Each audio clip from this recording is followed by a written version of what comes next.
matinale quotidienne du lundi au vendredi avec Bishop Eli à 7h30 de New York ou à 7h30 de la Caraïbe de Basse-Terre.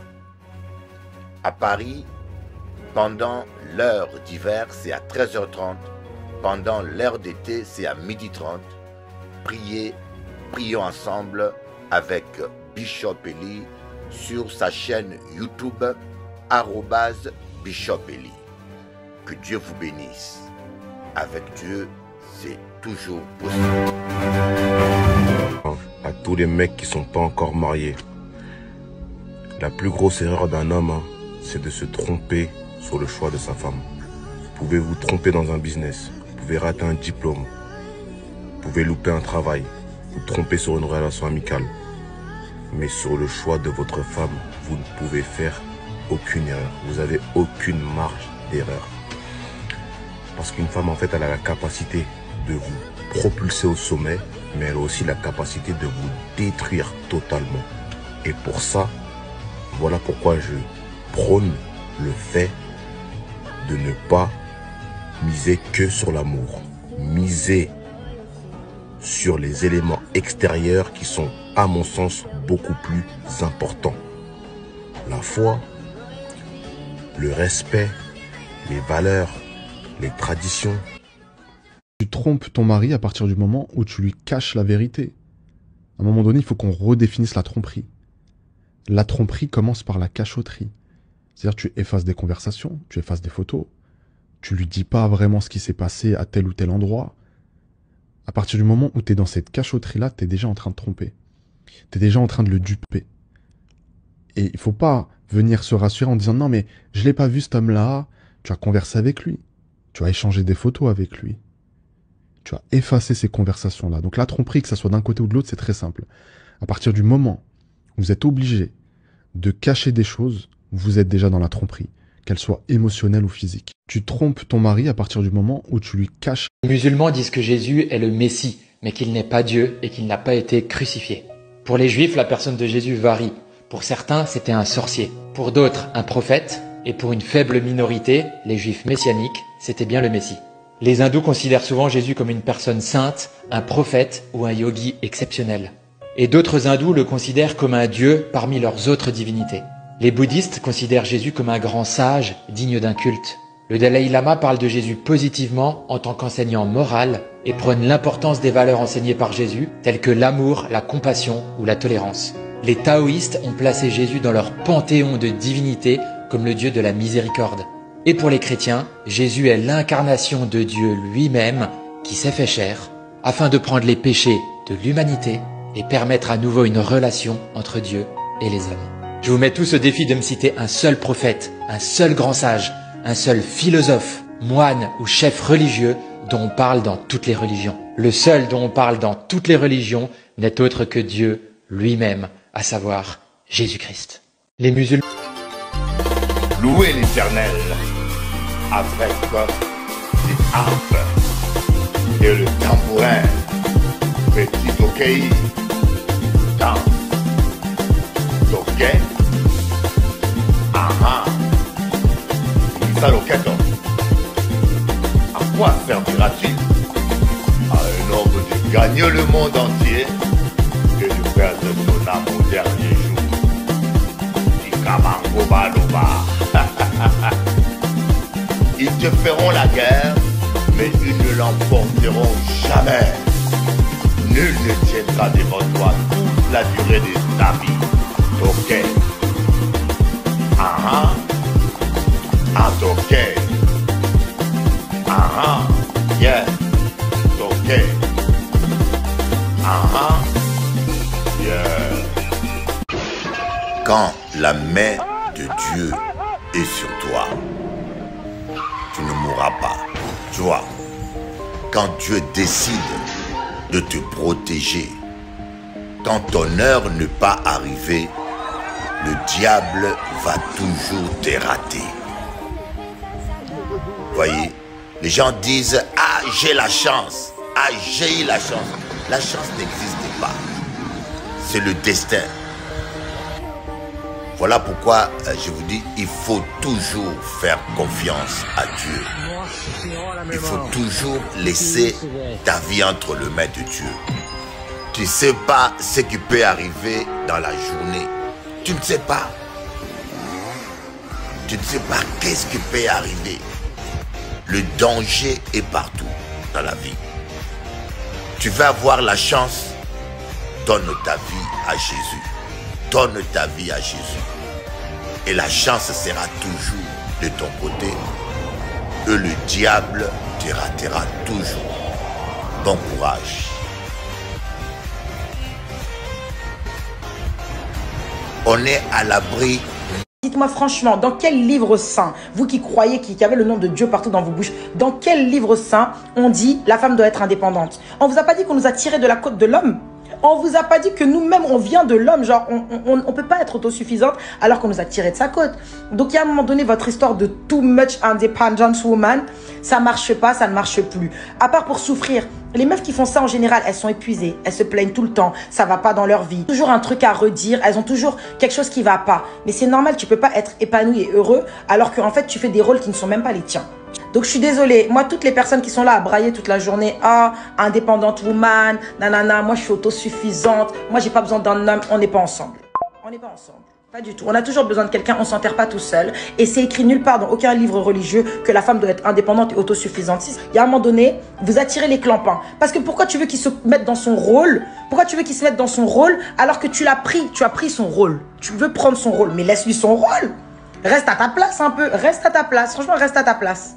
Dites-moi franchement, dans quel livre saint, vous qui croyez qu'il y a le nom de Dieu? Comment tu peux rester 3 ans avec une personne que t'aimes pas mais tu trompes tout le temps? Moi ça m'est aussi arrivé. Moi je pense qu'en fait ces personnes-là elles trouvent un intérêt dans la relation. Souvent c'est le type de relation où justement en plus de ça la meuf elle se donne corps et âme, elle fait tout pour la personne, elle l'aide financièrement, émotionnellement pour tout. C'est horrible parce que c'est ce genre de gars qui ont ce genre de femmes qui trompent tout le temps. Peut-être parce qu'ils prennent la personne comme acquise et puis que ça se voit qu'elle est totalement à fond sur lui. Ils vont tromper parce qu'en fait ils pensent qu'à eux. Ils ont quand même besoin qu'elle reste là, tu vois. Et ils en profitent. Comment tu peux rester 3 ans avec une personne que t'aimes pas mais tu trompes tout le temps? Moi ça m'est aussi arrivé. Moi je pense qu'en fait ces personnes-là elles trouvent un intérêt dans la relation. Souvent c'est le type de relation où justement en plus de ça la meuf elle se donne corps et âme, elle fait tout pour la personne, elle l'aide financièrement, émotionnellement pour tout. C'est horrible parce que c'est ce genre de gars qui ont ce genre de femmes qui trompent tout le temps. Peut-être parce qu'ils prennent la personne comme acquise et puis que ça se voit qu'elle est totalement à fond sur lui. Ils vont tromper parce qu'en fait ils pensent qu'à eux. Ils ont quand même besoin qu'elle reste là, tu vois. Et ils en profitent. Comment tu peux rester 3 ans avec une personne que t'aimes pas? Dieu te donnera le mariage, mais c'est ta responsabilité de rester fidèle à ton conjoint. Dieu te donnera des opportunités, mais c'est ta responsabilité de travailler pour ces opportunités.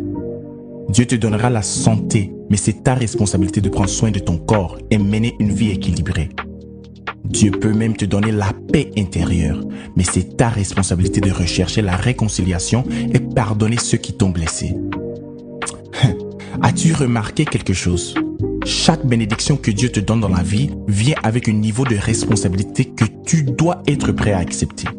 Il y a certaines bénédictions que Dieu cherche à te donner, mais lorsqu'il voit que votre niveau de caractère et discipline n'est pas à la taille de cette bénédiction, il ne te le donne pas. Pas parce que Dieu est méchant, mais parce qu'il veut pas bénir quelqu'un qui peut pas gérer la bénédiction qu'il te donne. S'il te bénit dans cet état, cette même bénédiction va se transformer en malédiction à cause de cet caractère que vous avez. Et lorsque Dieu s'apprête à te bénir, apprête-toi à assumer la responsabilité attachée à cette bénédiction aussi. Alléluia. Dieu te donnera le... C'est pas parce qu'on te dit je t'aime qu'on t'aime. Est-ce que tu sais ça? C'est pas parce que tous les jours on te dit oui je t'aime, je t'aime, je t'aime, ça veut pas dire qu'on t'aime.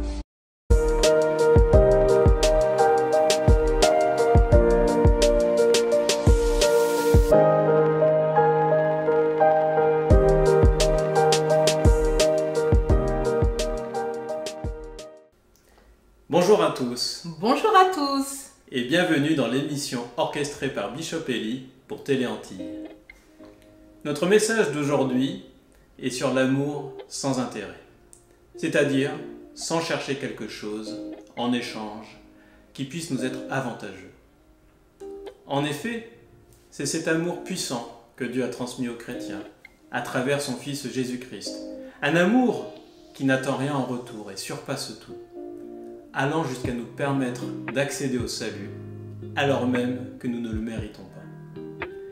Dans sa grâce infinie, notre Seigneur nous aime, comme Paul l'affirme dans Tite 3, versets 4 à 7. Mais lorsque la bonté de Dieu notre Sauveur et son amour pour les hommes ont été manifestés, il nous a sauvés, non à cause des œuvres de justice que nous aurions faites, mais selon sa miséricorde, par le baptême de la régénération et le renouvellement du Saint-Esprit, qu'il a répandu sur nous avec abondance par Jésus-Christ notre Sauveur, afin que, justifiés par sa grâce, nous devenions en espérance héritiers de la vie éternelle. À notre tour, cherchons à enrichir notre vie avec cette forme d'amour, généreux et pur, qui ne calcule pas, à aimer comme Jésus a aimé. Ce n'est pas simple, mais c'est si puissant. Prions notre Seigneur pour qu'il nous aide à aimer de plus en plus de cette façon. Je laisse maintenant la parole à Cathy. Merci Chris pour ce message qui nous rappelle la bonté de Dieu. En effet, le mot intérêt signifie s'attendre à recevoir un ou plusieurs bénéfices par rapport à une action ou un comportement que tu as eu envers quelqu'un. Je ne parle pas bien entendu d'avantages financiers ou d'avantages que tu peux avoir dans ton entreprise, ça c'est autre chose. Car nous travaillons pour avoir ce type d'avantages. Mais je parle plutôt d'un type d'amour qui nous dépasse. C'est un amour sans intérêt ni avantage. Il y a quelques années, je travaillais pour une entreprise et la responsable était athée et elle était connue pour être froide et fermée. Les gens me demandaient « Mais Cathy, comment tu fais pour travailler avec elle ?» Elle avait un comportement difficile à gérer. Et un jour, je me suis dit « Mais Cathy, tu peux partir, les gens avant toi sont partis, tu peux faire pareil. » Mais ce n'était pas le plan de Dieu. Un jour, je suis tombée sur un livre qui s'appelle « Comment gérer ses émotions » de Joyce Meyer. Et dès les premières pages de ce livre, j'ai été touchée. J'ai senti un amour m'envahir, c'était indéfinissable. Lorsque je suis revenue travailler, son comportement n'avait pas changé, mais le mien, oui. Elle continuait à m'envoyer sur les roses, à avoir des paroles acides. Mais cela ne me faisait plus rien. Je voulais juste la bénir et l'aimer. Je ne m'attendais plus à ce qu'elle change ou qu'elle ait un bon comportement envers moi. Et vous savez quoi? Elle a donné sa vie à Jésus. Elle qui se disait athée, elle a accepté Jésus-Christ dans sa vie. Elle a été touchée par cet amour inconditionnel de Dieu qu'elle ressentait au travers de mon témoignage, au travers de moi. Elle ressentait cet amour qui était toujours là malgré son comportement. Je la voyais qui pleurait parfois dans le bureau. Elle me disait, je ne sais pas pourquoi je pleure, mais qu'est-ce qui m'arrive? Moi, je savais que c'était cet amour sans intérêt qui était en train de la toucher. Quand Jésus-Christ est mort, il ne nous a pas dit « Maintenant, tu m'es redevable » ou « Après tout ce que j'ai fait pour toi » ou « Dis-moi ci, fais-moi ça » ou « Tu me dois ci ». Non, il est mort et ressuscité pour nous uniquement par amour. Nous n'avons rien fait pour qu'il nous aime ou pour qu'il ait envie de mourir pour nous. Bien au contraire. Ce n'est que par sa grâce que nous sommes sauvés. Pasteur Ghislaine disait il y a quelques dimanches de cela, Dieu a donné son Fils. Qui pourrait le faire? Mon ami, je te pose la même question. Pourrais-tu donner ton enfant pour l'humanité gratuitement, uniquement par amour, pour des gens qui t'ont frappé, détesté et humilié? Est-ce que tu pourrais le faire? Merci Cathy pour ce témoignage puissant.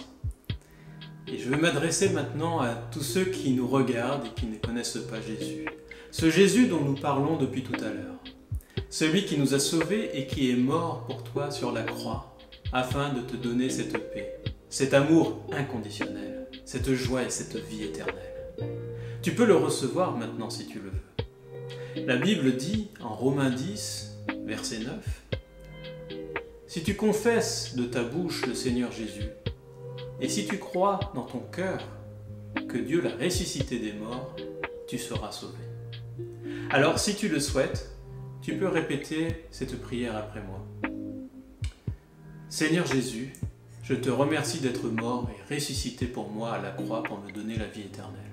Seigneur Jésus, je te remercie d'être mort et ressuscité pour moi à la croix pour me donner la vie éternelle. Je te demande pardon pour mes péchés et toutes mes iniquités. Purifie-moi par ton sang. Je te demande pardon pour mes péchés et toutes mes iniquités. Purifie-moi par ton sang.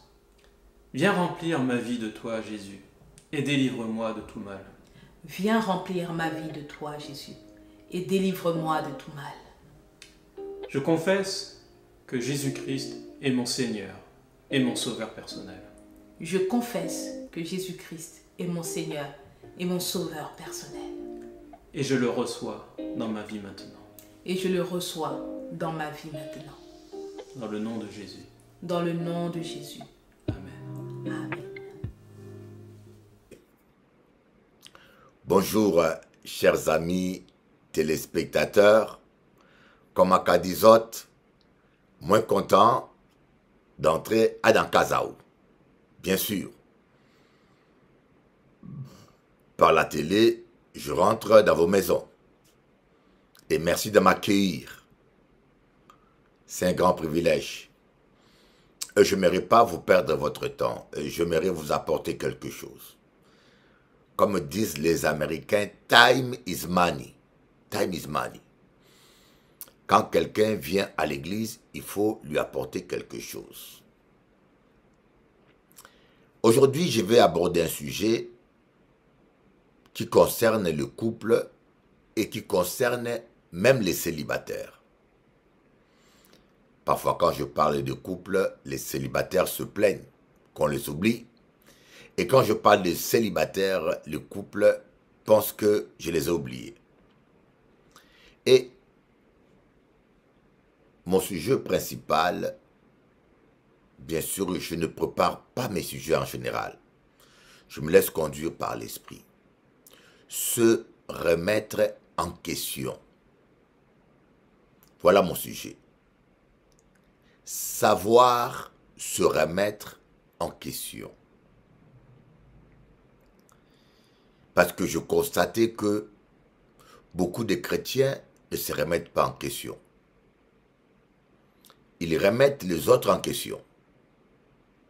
Et quand on remet les autres en question, on est prompt à les critiquer, à les juger, et même pire, à les condamner. Mais on ne se rend pas compte qu'on n'est pas aussi mieux que les gens qu'on condamne. On ne se rend pas compte qu'on condamne les gens parfois qui réagissent suite à nos actions.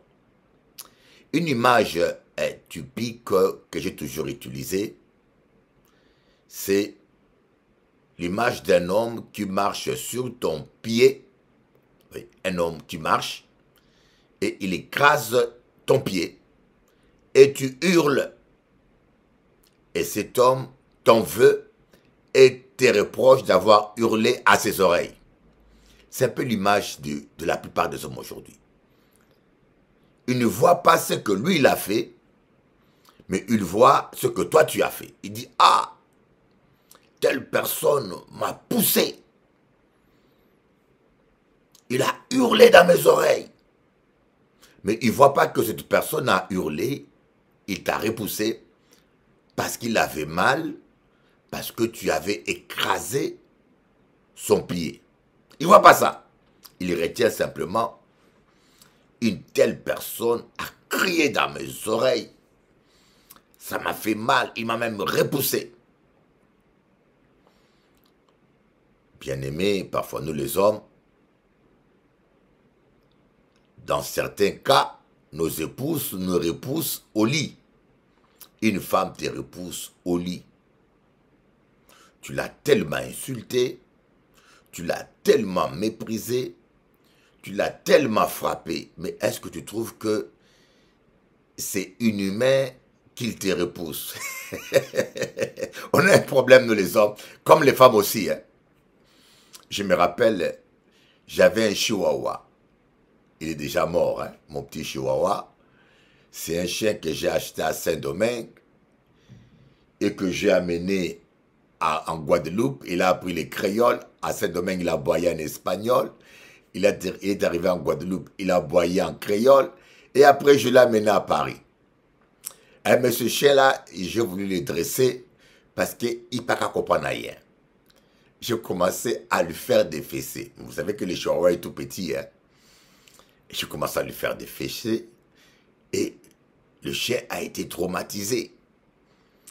Il a tellement été traumatisé quand je l'appelais « Milou, Milou, viens ici ». Le chien prenait la fuite.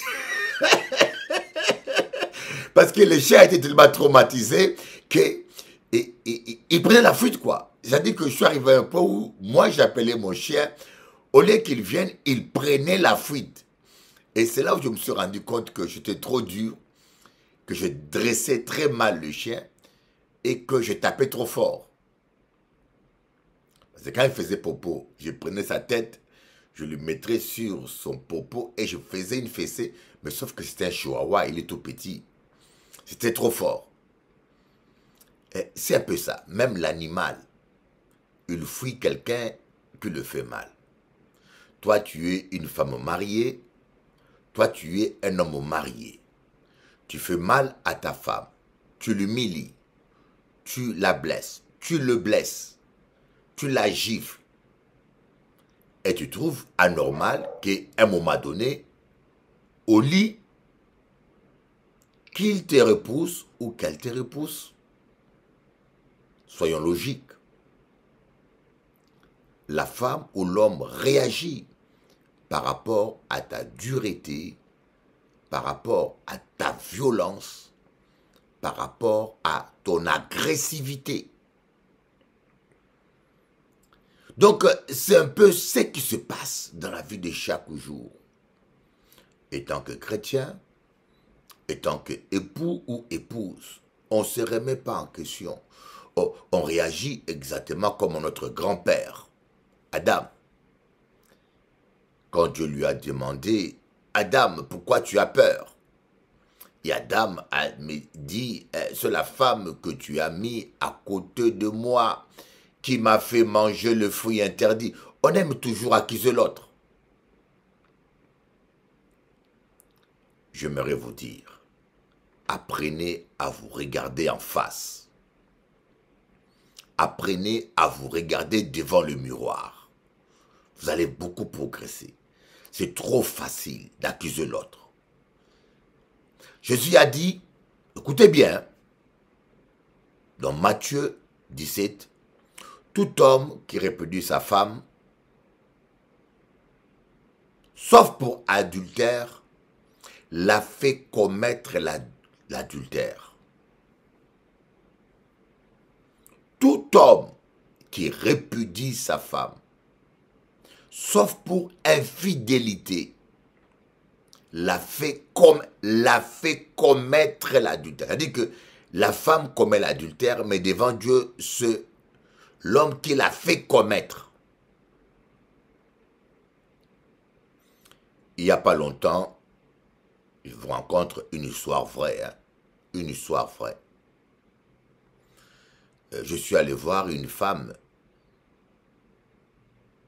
qui est tombée dans le péché, qui est tombée dans l'adultère. Au début, j'étais dur avec elle. Au début, j'étais très dur. Je veux lui parler, je veux la parler, je veux lui tirer les oreilles. C'est pas normal. Et quand j'arrive devant la femme, elle me dit, pasteur, je connais un premier homme qui me tapait, qui m'a jamais aimé. Je connais un deuxième homme qui m'a tapé aussi, qui m'a méprisé. Et mon mari que je connais aujourd'hui n'est pas différent. Me méprise, me dénigre. Voilà pourquoi j'ai rencontré pour une fois quelqu'un qui me valorisait. J'ai rencontré pour une fois quelqu'un qui m'a dit que je suis belle. Quelqu'un qui a cru en moi. Quelqu'un qui m'a aidé à avoir confiance en moi. C'est la première fois, pasteur. Voilà comment je suis arrivé au point où je suis tombé. Et je peux vous dire, j'étais coincé. J'étais confus. J'avais la compassion. Au début, j'étais dur, quoi. Je condamnais cette femme. Et en fin de compte, parfois, nous les hommes, nous poussons nos épouses dans les bras des autres. Mais je ne parle pas que pour les épouses.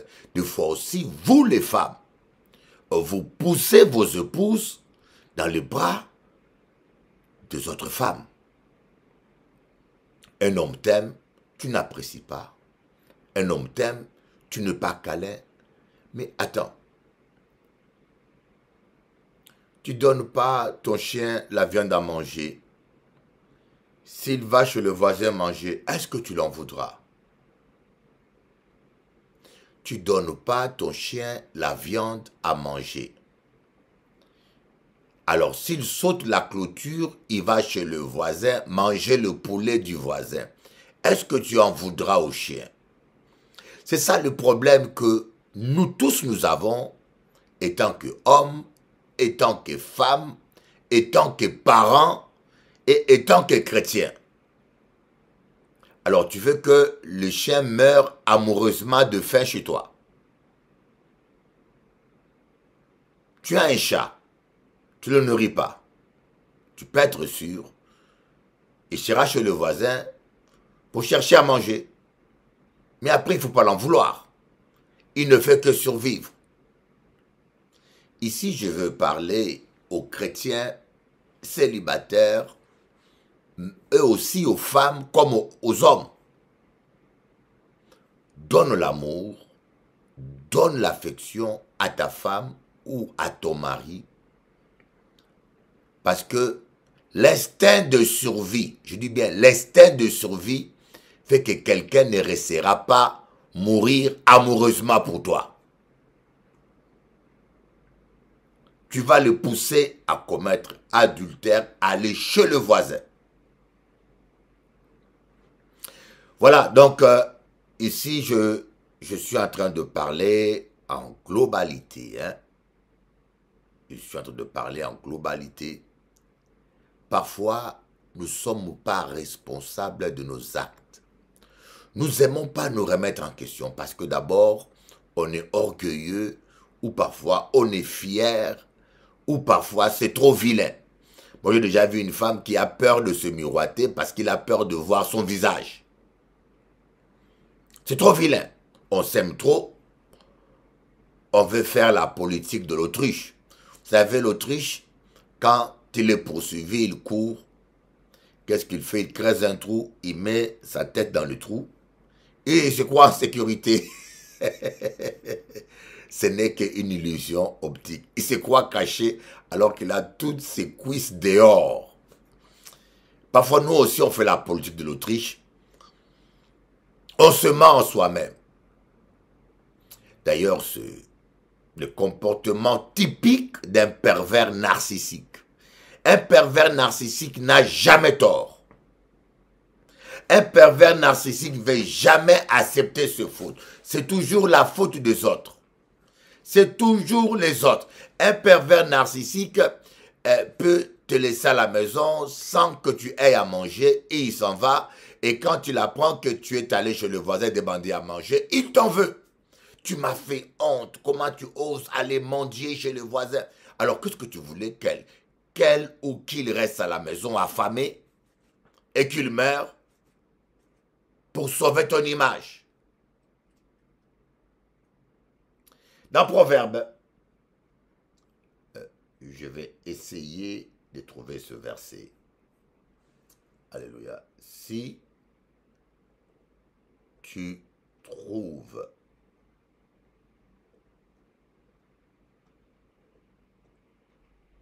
un homme sage à ses yeux,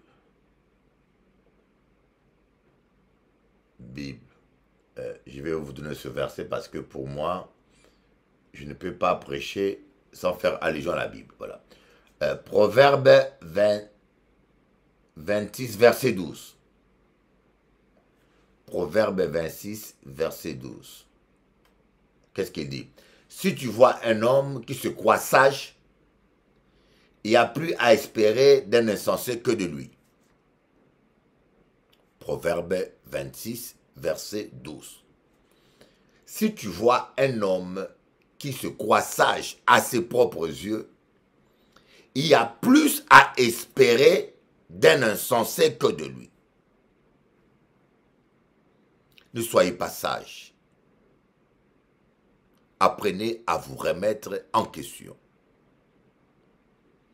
Ceci concerne les pasteurs, les bishops, les chrétiens, les époux, les épouses. Apprenez à voir votre part des responsabilités. Ton couple bat des ailes. Ton église bat des ailes. Remets-toi en question.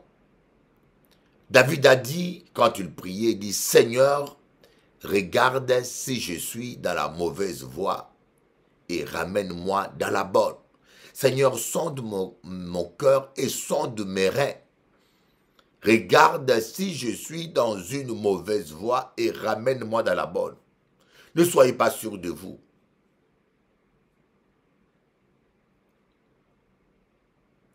Et cette attitude systématique qui consiste à voir toujours la faute des autres vous empêche de voir votre part des responsabilités. Écoutez bien, cette attitude qui consiste, je vous donne un exemple, je connais un homme, pendant 6 ans, il ne touchait pas sa femme. Pendant 6 ans. Et puis je vous dis, je connais la sœur, une belle femme.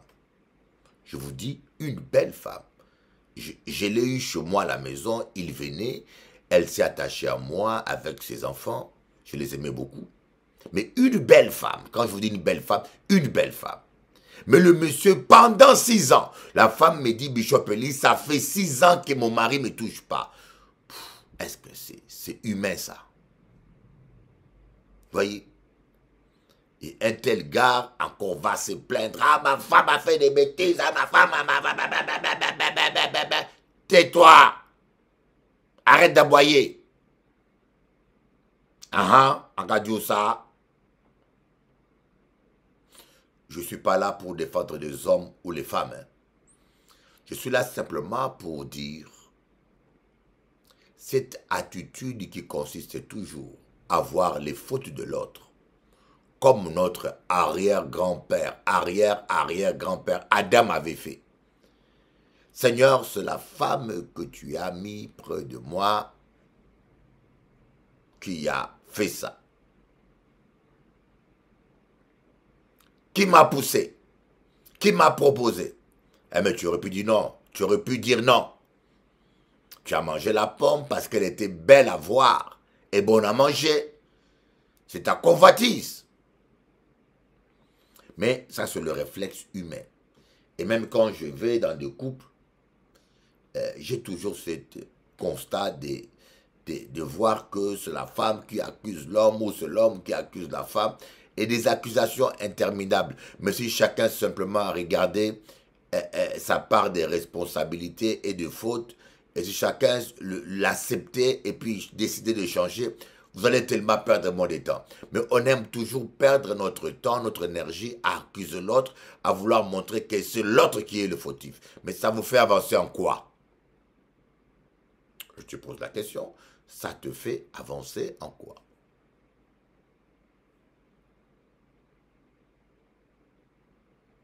Mais je vous dis, c'est rocambolesque. C'est rocambolesque de constater que c'est toujours les mêmes attitudes que nous avons.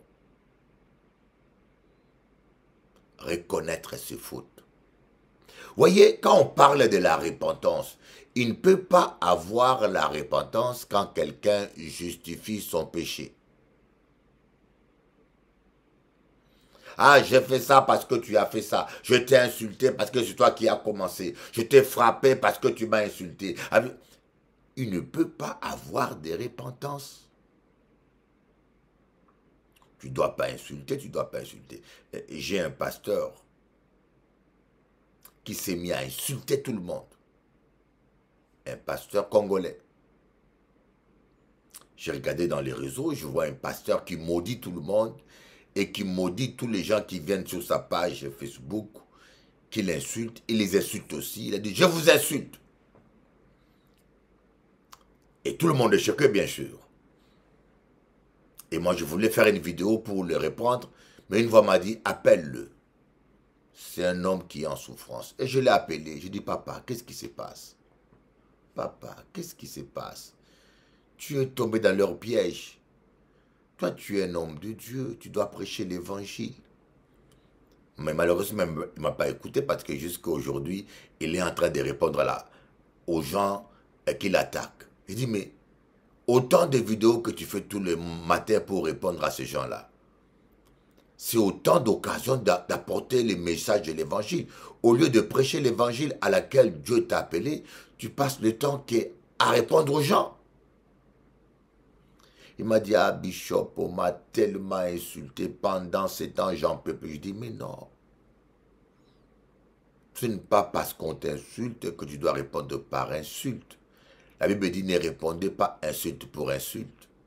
Ne rendez pas le mal pour le mal. Soyez vainqueurs du mal par le bien. Mais moi, je vis en lui un homme qui souffre et qui a craqué. Je ne le condamne pas. Parce que ça peut arriver qu'on craque. Il a craqué parce que les Congolais l'ont trop harcelé. Il a craqué. Mais il n'a pas d'excuse pour insulter les gens. Mais il a craqué humainement. Il peut craquer. Il a craqué.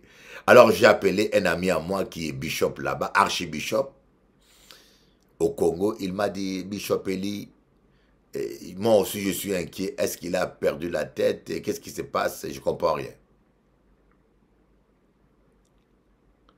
Hier soir, je viens de lire une vidéo que j'ai fait écouter à ma femme. Ma femme m'a dit, Doudou, ne mets pas ça en public. Ça va décourager beaucoup de gens. Ça va détruire la foi de beaucoup de gens. Bien aimé, je suis congolais d'origine, français de nationalité, congolais d'origine, de père et de mère. Mère, Kalondimoa Diambala, des Kasaï oriental, Chilenge, sous-région Chilenge, village Chilenge. Mère, père Mumbala, Lisiki, Mumbala, maman Mundele. Mais je vous dis, mes frères africains, c'est trop. Mes frères africains, on est champion du monde dans les bêtises, dans la stupidité, dans comment dire, c'est regrettable. Comme je vous dis, mettez-vous à la place d'un enfant chinois qui ne connaît pas les noirs, et quand il vient sur TikTok, il voit les femmes noires poster leur postérieur en train de danser. Qu'est-ce que ces gens-là vont penser de nous? Et si ces gens-là nous traitent des singes ou des sauvages, on dit qu'ils sont racistes. Mais est-ce que ce n'est pas notre comportement qui... Est-ce que ce n'est pas la conséquence de notre comportement, bien-aimé?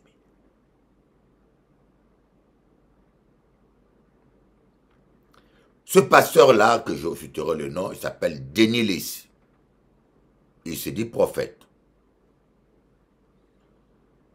Cet homme-là dit, avec certitude, il dit 90% des pasteurs congolais sont dans le compromis et ont fait pacte avec Satan. Il dit, Denis Lessi dit, je dis et je répète, je maintiens, 90% des hommes de Dieu au Congo, si pas en Afrique, qui ont immergé, ont fait pacte avec Satan. Et puis, il commence à donner des preuves. Je ne vous en parlerai pas là. C'est trop bas. c'est trop sale, c'est trop bas, c'est trop sale.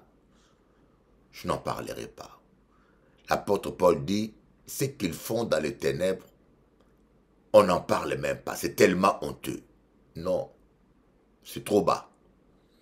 Mon épouse m'a dit, n'aimez pas cette vidéo-là, n'interprète pas en français ce que cet homme l'a dit, c'est trop bas, ça va décourager les gens. Vous êtes tombé trop bas. Binoba passe à Congo, Binoba passe, vous les pasteurs africains, vous êtes tombés trop bas. Trop bas, c'est trop bas. Je vous dis, je vais vous faire un aveu. Quand j'ai une fille spirituelle ou un fils spirituel, je l'appelle, il me dit, Papa Bishop, je prie dans une église. Vous savez, la première question que je pose, le pasteur, il est blanc ou il est africain? Je vous le promets, devant Dieu, je ne mens pas, je vous parle avec mon cœur. Je vous dis, je leur demande, le pasteur, il est blanc ou il est africain? S'il me dit, il est blanc, je suis moins inquiet. Les blancs ne sont pas très chauds, hein, on le sait, ils n'ont pas beaucoup du feu. Les Français, ils n'ont pas beaucoup du feu. Ils ne font pas tomber les gens, ils prêchent mollo, mollo. Mais au moins, eux, ils sont propres. Au moins, eux, ils ont l'éducation. Au moins, eux, ils sont éduqués, ils sont propres, ils ont une limite. Ils savent respecter une femme mariée. Mais nous, pas si. Nous, non, mes amis, nous les afros, non. Même les macaques propres. Même les macaques propres. Aujourd'hui, on ne sait plus respecter une femme mariée. On ne sait plus respecter une femme mariée. Non. J'ai honte des fois. C'est triste. Que Dieu ait pitié de nous. Que Dieu ait pitié de nous. Voilà ma prière. Seigneur, aie pitié de nous. Aie pitié de l'Afrique.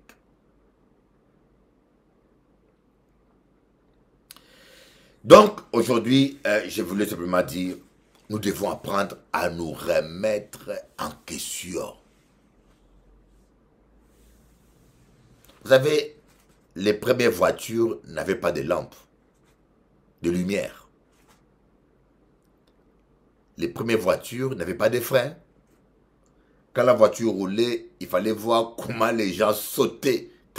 Aujourd'hui, les gens traversent la rue, ils marchent comme un petit canard, et certaines femmes, elles marchent.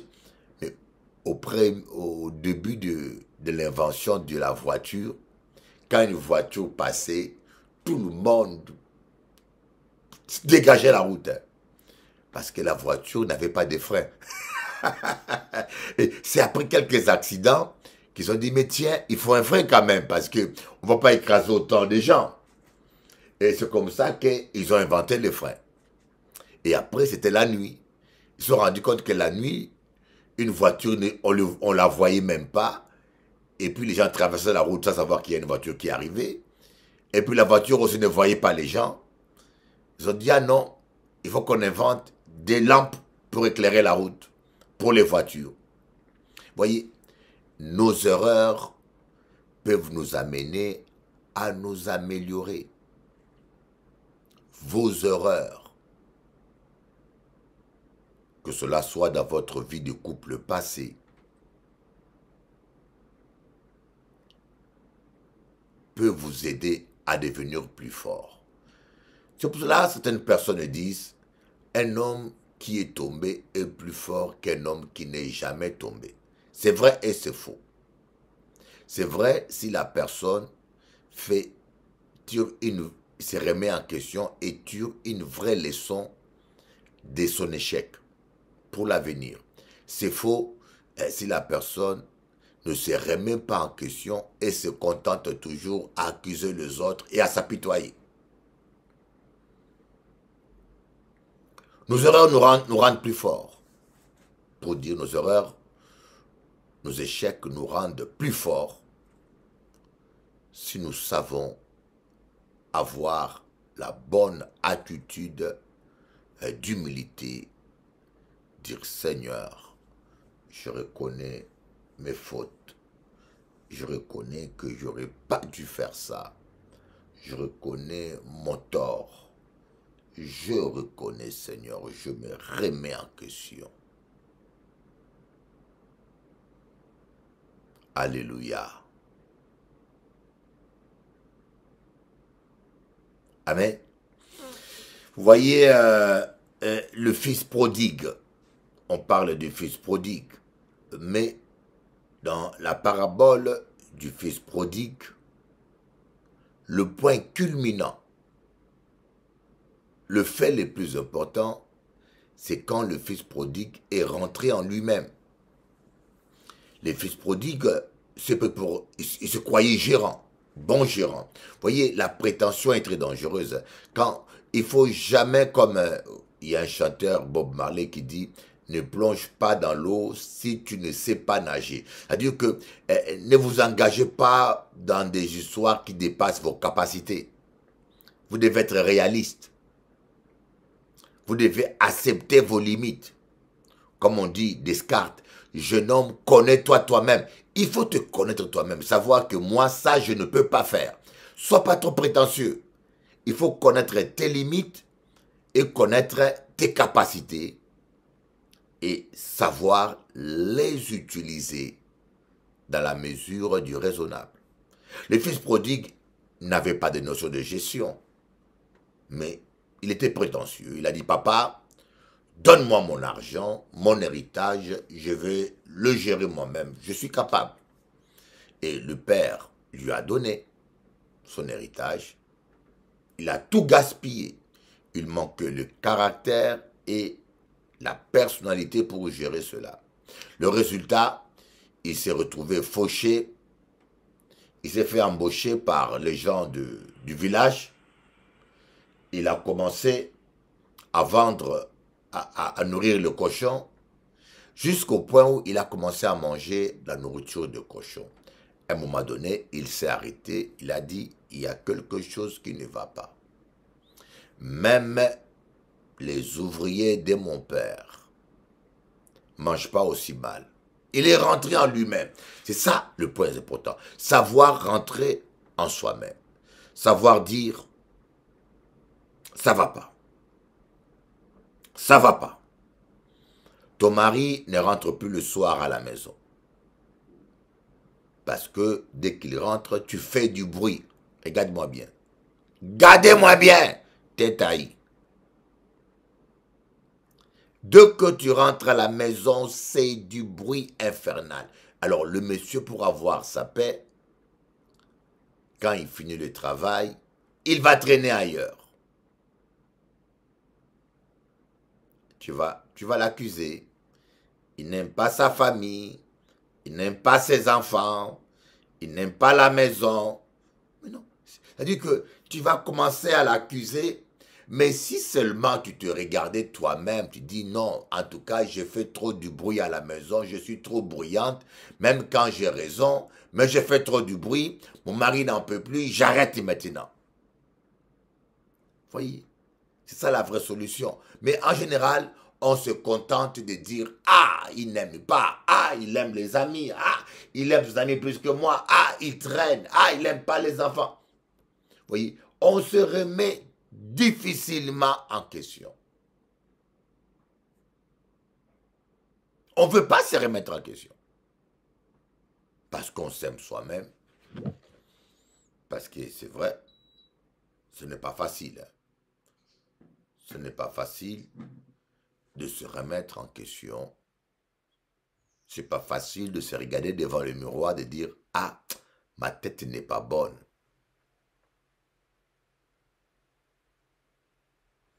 Voilà pourquoi je dis pour s'améliorer, pour réussir dans la vie, vous devez apprendre à vous remettre en question. Voyez, comme a dit quelqu'un, la guérison commence quand on reconnaît sa maladie. Toi, tu es un homme marié. Est-ce que ta femme est heureuse? Est-ce que ton mari est heureux? est-ce que ton mari est heureux? Voilà la question que je te pose. Est-ce que ton mari est heureux? Est-ce que ta femme est heureuse? Et si ce n'est pas le cas, dis-toi, qu'est-ce que je fais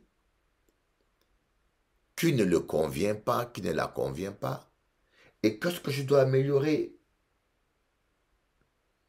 C'est comme ça que tu vas progresser. Mais lorsqu'on a la mauvaise attitude et qu'on se contente à accuser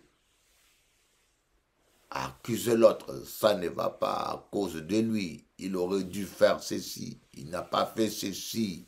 C'est la faute à lui, pas à moi, c'est lui. Ah oui, non, non, il n'aime pas les enfants, il n'aime pas ceci, il n'aime pas cela.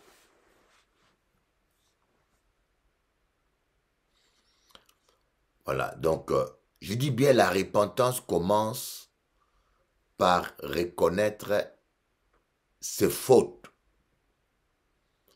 Vous ne pouvez pas dire que vous êtes repentant quand vous justifiez votre péché. Ah, je fais ça à cause de mon mari. Ah, je suis allé ailleurs à cause de ma femme.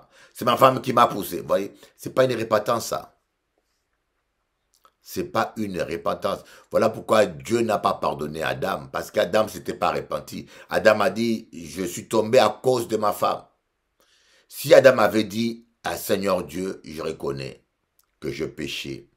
Je n'aurais pas dû manger le fruit de cet arbre, malgré la proposition de ma femme. Je pense que Dieu ne l'aurait pas mis en dehors du jardin. Parce que Dieu est tellement miséricordieux. Mais ce que Dieu n'a pas accepté, c'est son attitude de non-repentance et surtout de vouloir accuser sa femme. C'est à cause de la femme que tu as mis à côté de moi. Mais est-ce que nous ne faisons pas la même chose? Voilà ma question. Est-ce que nous ne faisons pas chaque jour la même chose? Étant que parents, étant que chef d'entreprise, étant que mari, étant que épouse, est-ce que nous ne faisons pas la même chose? Est-ce que nous ne nous contentons pas seulement à accuser, c'est l'autre, c'est lui, il aurait dû, c'est lui. Et vous voyez, avec ça, c'est interminable. On appelle ça une musique sans fin. Tout. Et beaucoup de couples tombent dans ce piège. C'est à cause de lui. Ah, c'est lui. Ah, il n'a pas été compris. Vous savez, ça fait plus de 50 ans que je suis coach, que je conseille les couples. Et je me dis, ce n'est pas en noircissant ton mari que tu deviendras blanche. Ce n'est pas en noircissant ton épouse que toi, tu seras blanc. Vous voyez? Reconnais seulement ta part des responsabilités. Peut-être que si tu étais plus attentionné, si tu donnais plus de temps à ta famille, voyez, Adam peut dire encore que c'est Ève, mais pourquoi toi, Adam, tu es le chef de la femme, tu as laissé ta femme traîner seule dans le jardin? Si Adam était avec Ève partout, je ne pense pas que le serpent aurait trouvé un moyen de tromper Ève. Vous comprenez?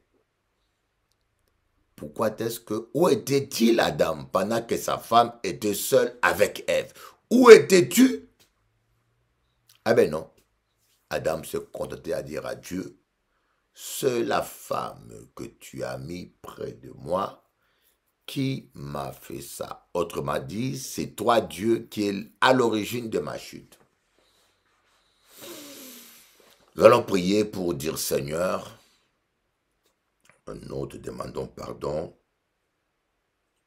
pour tout ce que nous avons pu faire.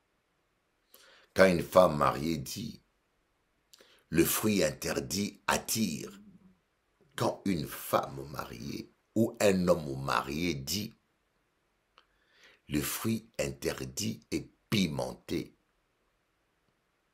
c'est grave. Il n'y a pas d'excuse. Il n'y a pas de repentance et il n'y a pas d'excuse. Il y a deux mots qui ne doivent pas sortir de la bouche d'un homme de Dieu ou d'une femme de Dieu. Il y a des mots qui ne doivent pas sortir de votre bouche. Parce que ce qui sort de la bouche vient du cœur. Quand une servante de Dieu dit le fruit interdit est pimenté, comment est-ce que tu sais que c'est pimenté? Voilà ma question. Comment est-ce que tu sais que c'est pimenté? Parce que j'ai mangé. Une sœur a dit à son mari, le fruit interdit est pimenté. Qu'est-ce qui est pimenté? C'est l'adultère. Qu'est-ce que le fruit interdit dans un mariage? C'est l'adultère. Pour une femme comme pour un homme. C'est une relation extra-conjugale. Mais comment est-ce que toi, une femme mariée ou un homme marié, tu peux affirmer que le fruit interdit est pimenté? Comment est-ce que tu sais que ce plat-là est pimenté? Vous voyez, on appelle ça un aveu. C'est un aveu. Les gens font des aveux sans se rendre compte. Comment est-ce que vous venez à la maison, vous voyez un plat, tu dis chérie, ce plat-là est pimenté. Ah ben chérie, comment tu dis que c'est pimenté? On était en jeûne. Comment sais-tu que c'est pimenté? Et puisque pendant que je la cuisinais, tu n'étais pas là. Pendant que je cuisinais ce plat-là, tu n'étais pas là. Et tu viens de débarquer et à un moment donné, tu me dis que, chérie, c'est trop pimenté la viande. Hein? Mais comment on savent que c'est pimenté? Donc, tu n'as pas jeûné. Pendant qu'on jeûnait, toi, tu as goûté. Ah non, je pense, ah, je sens, mais non. Ah, comment tu sais que... Alors, quand une femme mariée ou un homme marié te dit le fruit interdit est pimenté, comment est-ce que toi, tu sais que ce plat-là est pimenté? C'est un aveu. C'est un aveu. Jésus a dit, ce qui sort de la bouche vient du cœur. Pour connaître quelqu'un, il faut l'écouter. Écoutez-moi bien. Pour connaître un menteur, coincer un menteur ou connaître le fond de quelqu'un, il faut l'écouter. La vérité sort de la bouche. Les gens se trahissent eux-mêmes. Il faut écouter quelqu'un quand il parle et analyser. Il y a des abscisses révélateurs. Le fruit interdit est pimenté. Dis-moi maintenant, quel est le fruit interdit? Et comment ils savent que c'est pimenté? Voilà pourquoi j'ai dit, remettons-nous en question. Remettons-nous en question pour progresser dans la vie et pour vivre la victoire de Dieu. Sinon, ça bloque. Attends, je vais voir qu'est-ce qu'elle me dit. Elle me dit quoi?